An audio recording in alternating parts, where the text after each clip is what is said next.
Welcome to Business Innovators Radio, featuring industry influencers and trendsetters sharing proven strategies to help you build a better life right now. Hello, listeners. Welcome to Business Innovators Radio. This is your host, Constance Taylor. Today, we have a very special guest on the show, and they're going to share some very exciting information with us.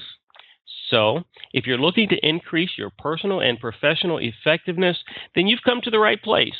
Our special guest today is Dr. Stephen Hausman. Dr. Hausman has been speaking professionally for over 30 years, and the primary content that he speaks on is emerging technology. He's based out of Maryland, just outside of D.C. Mr. Hausman, Dr. Hausman, welcome to the show. Great to be here. Thank you very much. Now, I'd like to kick off the show by asking you if you can tell the listeners a little bit about your business and how you help them in the areas of technology. Thank you very much. Well, I talk about emerging technologies, and this includes things like 3D printing, robotics, bionics, which are artificial limbs and organs, brain-machine interactions, drones, tracking technology, wearable technology. And what I do is I talk to associations and organizations and even sometimes individuals that want to learn about how emerging technologies will affect their business. Let me give you a couple examples. Law firms, for example, they might be having litigation in an area like nanotechnology. None of the attorneys at the firm have any experience in this area, and they want to have a tutorial to bring them up to speed and know where the experts could be found that might be helpful in the litigation. Spoke to a hedge fund that wanted a presentation on emerging technologies that they could use to enhance their investment strategy. I spoke to a firm consisting of engineers and senior executives in the heating, ventilation, and air conditioning business. They wanted to maintain market share in the coming years, and they needed to know what was happening in the future that could affect their business model. So I created a customized presentation that dealt with things like zero-energy houses, home automation, advances in air conditioning technology, the smart grid, room size trends, and things like that. So I help organizations and companies think about innovation, really, and break out of their old ways of thinking. Okay, outstanding. Now, let's take a step back. How did you get into the very exciting area of speaking and consulting that you're in now? Where did you start, and how did you end up here? Sure. I worked for the National Institutes of Health in Bethesda for over 30 years. And while I was there, I had responsibility for a number of major, what they call trans-NIH projects that sort of altered the technology structure of the entire organization. For example, NIH gives out literally billions of dollars in grants and contracts every year. And this is done in response to applications sent in by universities and academic medical centers. And everything came in via paper applications. And we're talking literally hundreds of thousands of pages. And the idea was that eventually the applications would come in electronic form. So I was in charge of a project that decided to scan in all of the paper applications and make them into electronic images. And I started that project and had it implemented within about 11 months to convert 80,000 applications into really PDF images. And I liked the idea of dealing with technology in that way and started to work more on technology at the NIH and started something called the Advanced Technologies Scientific Interest Group, and I began to speaking around the National Institutes of Health about emerging technologies. And when I retired in 2007, I started to start my own business and specialize in emerging technologies. Okay, outstanding. Well, emerging technologies is something that's near and dear to my heart. I'm not a programmer. I've done some programming, but I've always been excited and fascinated by new technology. A company that I previously worked for, I actually instituted probably one of the first cloud-based file sharing systems at the time, which was Dropbox. It had just come out. And so you would have been the type of person that we would have consulted with to say, hey, is this something, is it safe, is it secure? Should we actually, move in this direction right now? So that's pretty exciting to talk with you today. and I would have been happy to do that. And one of the things, actually, you mentioned security. I've been writing articles on the security concerns of emerging technologies, things like wearable technology. People, many of them have these little wristbands that track their movements and so forth, and the data that are produced by these bands really presents some security concerns. It's not clear who owns those data, what they're being used for, things like that. Biometrics. We all have problems with passwords and people hacking into our computers. And one of the thoughts is that we would have biometric authentication, things like fingerprint readers and retinal scans. And so I've been writing about those, drones, the Internet of Things, and so forth. Okay, outstanding. Now, there's certain types of technology, where they would like to, insert, certain tracking devices, certain wearable devices on individuals, and in some cases inside of individuals. What's your stance on that?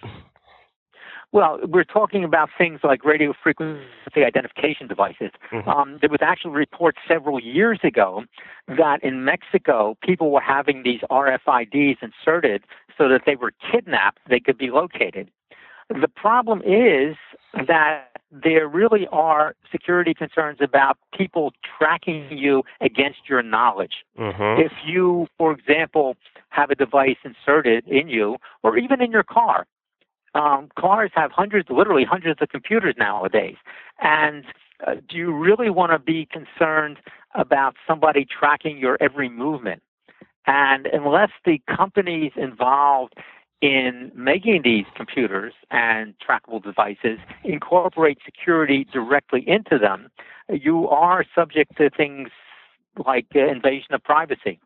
And most of the companies, unfortunately, really don't look upon this as a primary problem. But that's becoming more of a concern nowadays.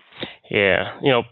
I'm glad to hear you say that, because that, personally, that would be something that would be extremely troublesome for me to know that there's something inside of me that, that would allow someone to track me regardless of whether or not the actual company intended to do so or not.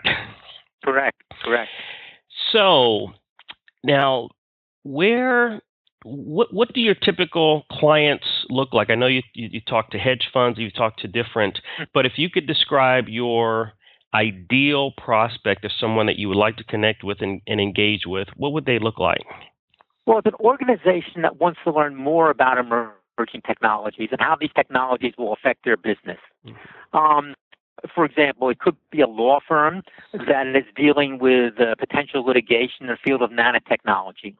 And it's not unusual that attorneys at the firm don't have intense knowledge about these little areas of expertise in technology. And I would give them a briefing, sort of a tutorial, to teach them about the field and indicate where experts could be found.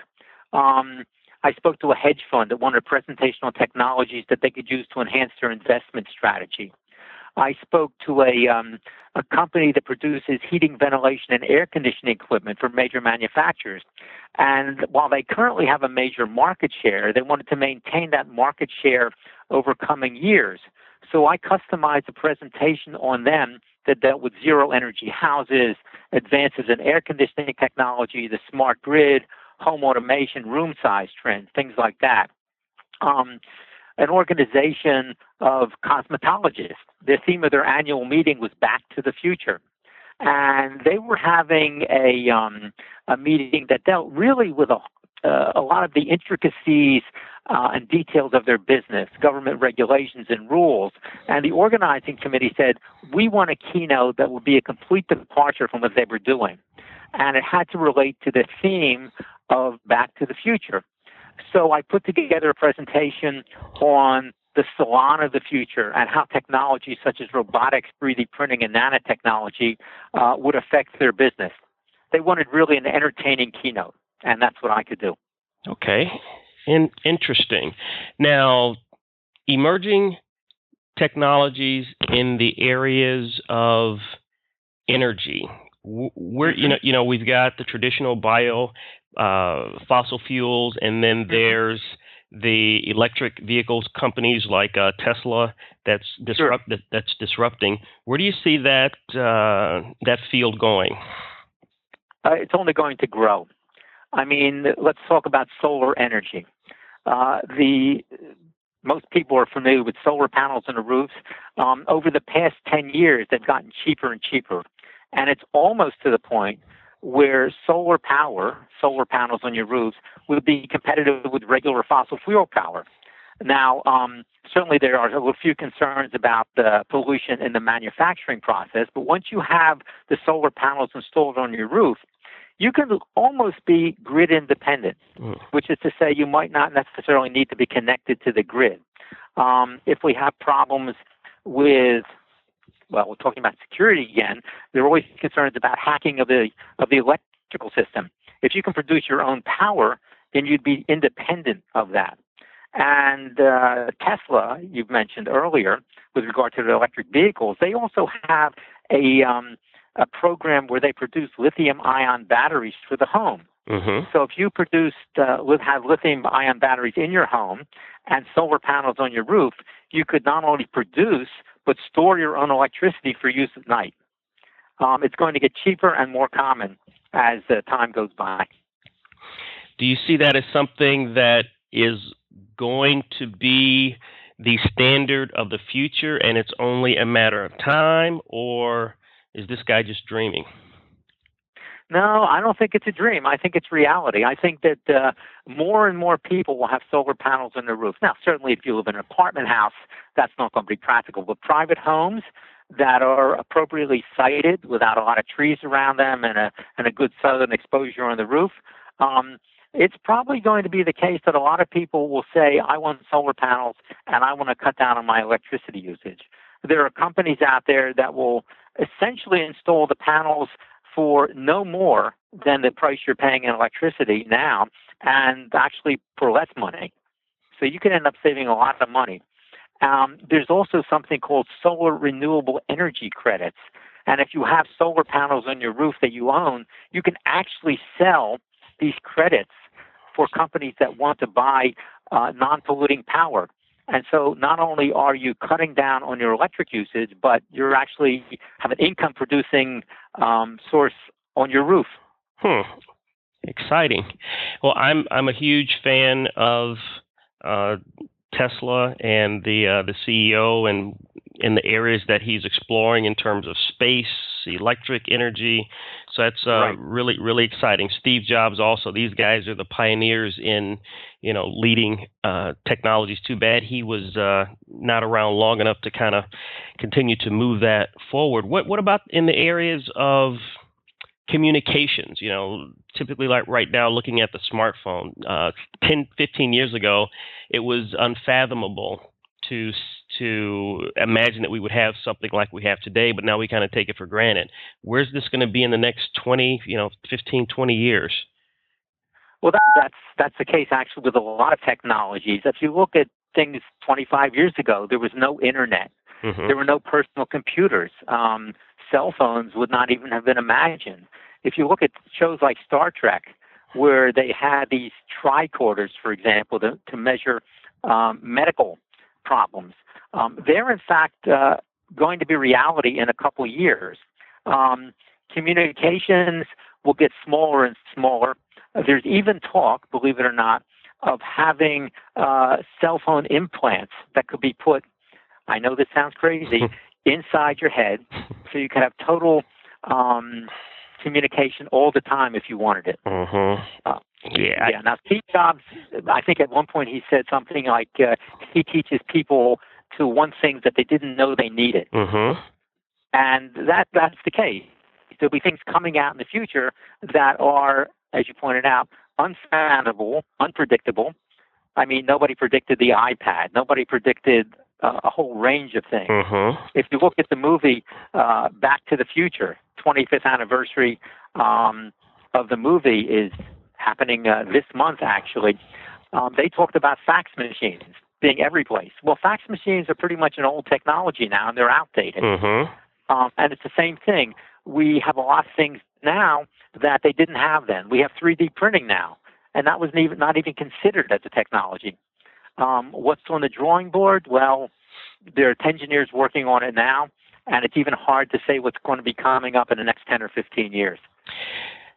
Now, with the last 60 seconds, I'd like for you to convey a message, a central theme, or a point to the listeners, whereas if they don't get anything else out of this discussion today, this is what I want you to leave them with. Could you convey that? Sure. Well, I think that technology can be used for good in many ways. We're talking about bionic limbs for people who no longer have arms. And the bionic limbs can be controlled by thought processes that we wired into our nervous systems. And a lot of technology can be used for good. Technology is going to totally disrupt the way we do business. It will disrupt our lives, but disruption in a good way. Self-driving autonomous vehicles may mean that we don't really even need to personally own a vehicle anymore. We can have it called to our house, just tell it where we want to go, and drive to that location. 3D printers will probably become household appliances like coffee makers now, and they could even be used to print our food in the future. It's that sort of thing that innovation and technology will help in. The issues related to things like drones. Drones will be becoming ubiquitous. Robots.